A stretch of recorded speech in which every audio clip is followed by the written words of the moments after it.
Hello, snowboarders of the internet. I'm your host, Avran LeFeber, and in this video we're going to be talking about the new Rossignol After Hours, a women's powderboard that needs to be made for guys.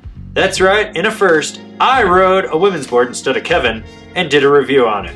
This board features Rossignol's AmpTech Elite camber profile, which is 60% camber, 40% rocker. So you got 20% in the nose, 20% in the tail. Basically, it's cam rocker, so you got that load and snap of traditional camber, but you got rocker out in the tip and the tail, which is going to help with float and powder and ease of entry into turns. This board is available in 4 sizes, 145, 149, 153, and 156. I rode this board at Copper Mountain on a sunny bluebird day with average temps. There was hot pow on the runs and normal pow in the trees and consistent groomers where they groomed. I rode it with my Rome Black Label bindings and my K2 Thraxis boots. So first and foremost, it's a women's board. I rode a 153. I probably should have rode the 156. So obviously it can hold my weight. It's just gonna flex a little bit more than it would for a woman. But if you're a small guy and you want something like this, you should consider this. So softer nose, stiffens up through here. Slightly softer tail than the middle of the board, but not as soft as the nose. A lot of torsional flex to this board. Stability, it's actually pretty damn stable for being soft. I mean, you get a lot of flap out in the tip, but it doesn't totally resonate back underfoot. Same thing with the tail. You don't have a lot of reverberation going on, so it does this.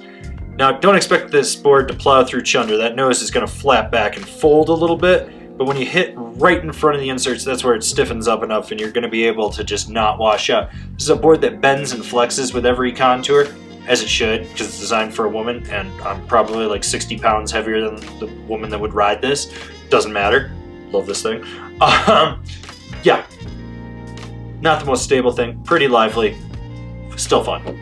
It's really easy to load this board and get pop out of it. It's very skate style. You don't notice that there's a lot of camber dominating it. That's due in part to the softer flex and the fact that this is a women's board and I'm a dude and I probably shouldn't have ridden this, but I did and I liked it.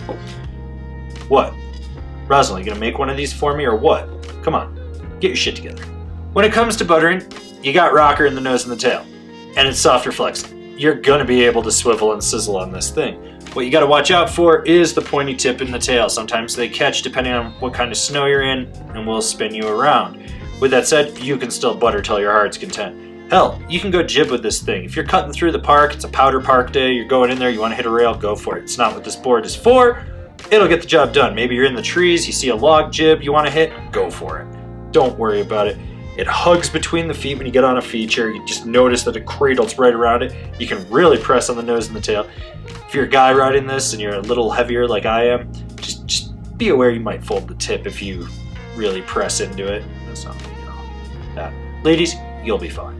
God, I wish I'd taken the 156 to ride. This board is nimble edge to edge. It just rolls from edge to edge and it grips and stays locked in. Yeah, it's softer flexing and you can overpower it. Once you learn where the sweet spot is and how not to domineer this board, you don't have to worry about it washing out. Like, I laid some trenches on this board and you're probably saying, Avran, this doesn't even have a wide waist. It's just wide at the inserts. And I was like, yeah, still did it with a size 10. It was amazing. Like, this board's super fun for being a women's deck and definitely being soft and floppy under my weight. I really wish I'd ridden the 56, but you can rail a turn with this thing.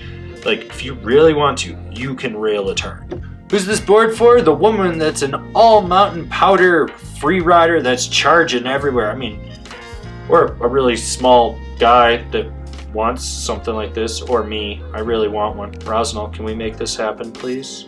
Can we get one for me? Come on, put this in the guys line. So originally Kevin was supposed to ride this, which makes sense because he's built like a big girl. Anyways, I took it out. I had a blast on it. I like this thing. This needs to be in the guys lineup. Like, this thing is fucking phenomenal. Like, I cannot stress how well this thing actually rides for being a women's twin powder board. It's basically a twin sashimi more than anything. Except I'm not a huge fan of the sashimi. I'm way more a huge fan of the after hours. This, yeah, like, fucking great, man. I'm really sorry, ladies. I don't know what female board would be comparable. This has been my review of the Rossignol After Hours. Do you agree? Do you disagree? Do you own one? Are you going to buy one? Probably some woman's going to buy one, but you dudes probably aren't going to buy one. Anyways, if you're new here, remember to subscribe, click the bell, get those notifications. That way you're not missing out on any of the videos we got coming out for all you guys. And if you really want to support us and you just want to see us grow out what we're doing over here, swing on over to Angry Snowboarder VIP. I could tell you more here, but I got a video over there that explains it so much better. As always, I've been your host, Avran LeFeber, and I'll see you in another video.